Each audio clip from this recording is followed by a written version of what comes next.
Ben O'Connor turned La Vuelta on its head yesterday, powering to a sensational solo victory and opening up a big lead overall. His rivals could only stand back and applaud. Obviously he did a tremendous job, like really strong out there. Definitely big performance from O'Connor. Our goal was to give the jersey away, and now we'll try and get it back. When? Oh, we will see. Not today. Not today, because stage 7 is one for the punchier sprinters.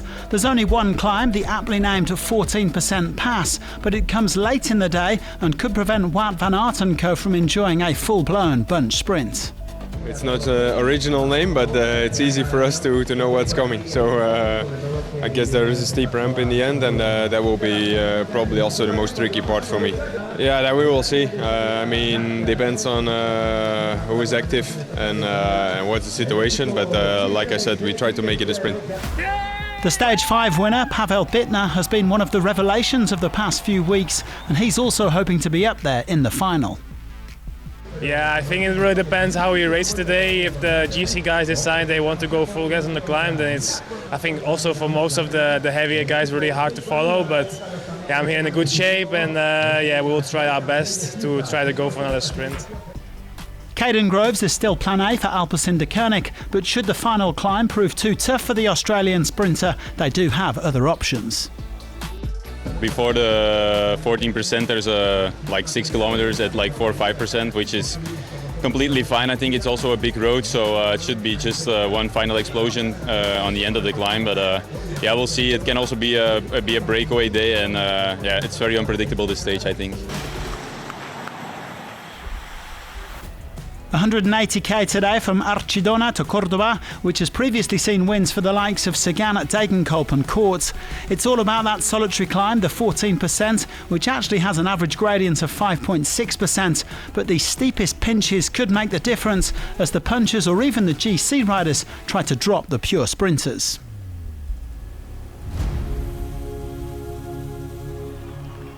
Well, there wasn't to be a repeat of yesterday's scenario when lots of riders tried to get into an early breakaway. On the contrary, only a single man decided to go up the road. That was Xavier Issassa of Euskaltel Euskadi, who was also in the breakaway on stage 3. The peloton gave him a maximum gap of almost 10 minutes, but the sprint teams began to take turns on the front, and it was soon down to around 7. No major surprise to see Visma Lease Bike and Alpecin de Koning pacing the bunch on behalf of Van Aert and Groves. At this rate, they were set to catch Issassa around the intermediate sprint, which came just before the 14% pass. Van Aert and Groves would no doubt be eyeing up green jersey points. For O'Connor, this was a first day in the leader's jersey of a Grand Tour. In fact, he is the first rider from Decathlon AG2R ever to lead La Vuelta. The team has existed since 1992, and in that time only 4 of their riders have led a Grand Tour, all wearing the yellow jersey at the Tour de France. Into the final 100 kilometres, and the gap to Issassa had dropped to around 5 minutes.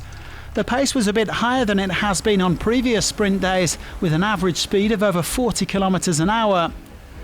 And the stage was set to burst into life as they prepared to cross the finish line for the first time and enter the final circuit around Cordoba.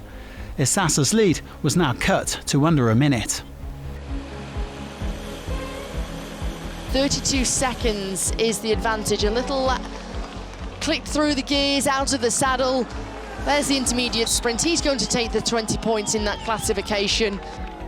His advantage out front is going to be short-lived, because take a look behind as speed starts to increase. There's Wout van Aert and Caden Groves. Issassa was swallowed up just after the intermediate sprint as several GC teams began to up the ante before the climb. Red Bull Bora Hansgrohe in particular were determined to be in a good position at the foot of the 14% pass. They continued to set the tempo on the early slopes with lots of riders going backwards. The peloton really being thinned out into what was essentially a GC group, although Van Aert was still up there in the green jersey. Red Bull doing plenty of damage, and Primož Roglič himself pounced before the summit, the Slovenian helping himself to 6 bonus seconds. Most of the sprinters had dropped at this point, but Van Aert was at the front, with Groves in a chase group just a few seconds behind.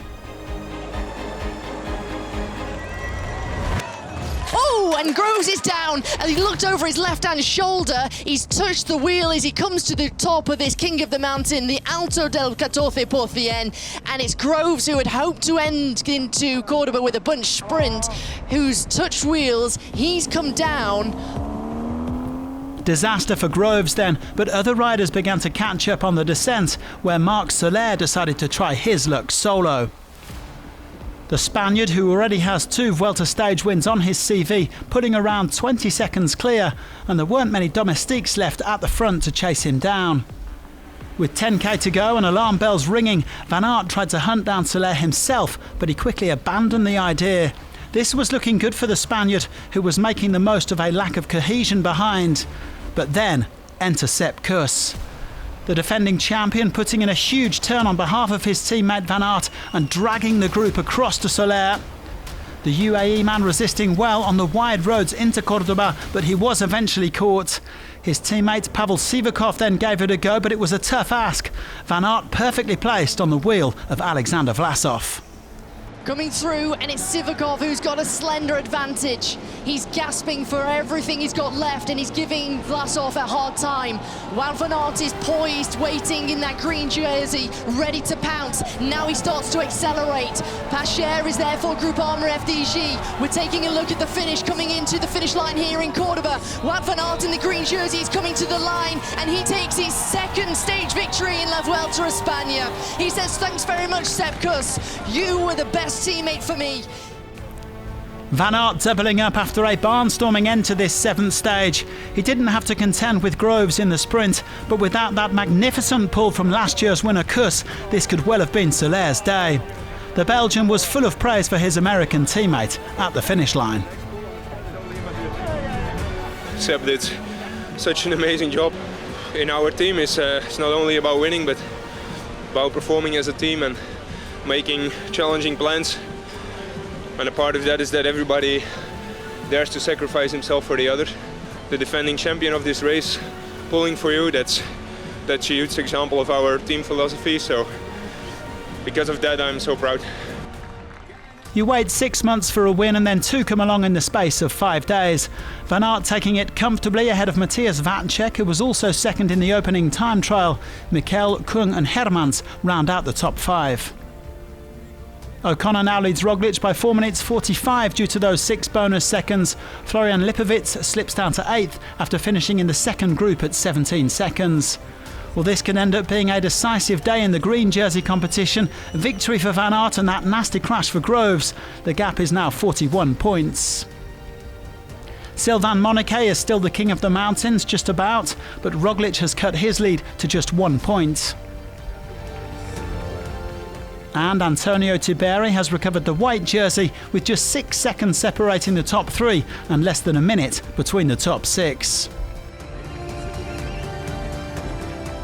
There should be more fireworks at the end of tomorrow's stage, which features a gruelling uphill finish. Do join us for that on Saturday, and thanks for watching.